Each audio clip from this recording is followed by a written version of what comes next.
Note: the following video depicts a specific configuration of the notebook. The same removal and replacement procedures apply to all configurations of the notebook.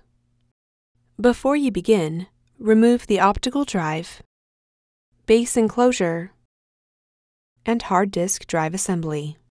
Removal.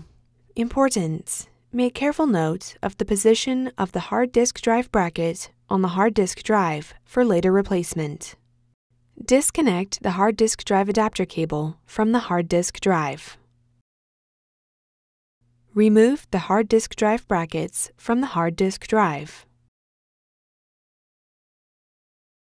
Place the hard disk drive in a static dissipative bag.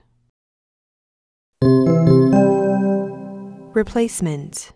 Remove the hard disk drive from the static dissipative bag and position the hard disk drive so that the side with the label is face down.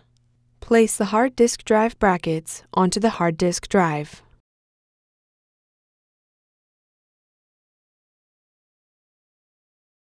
Connect the hard disk drive adapter cable into the hard disk drive.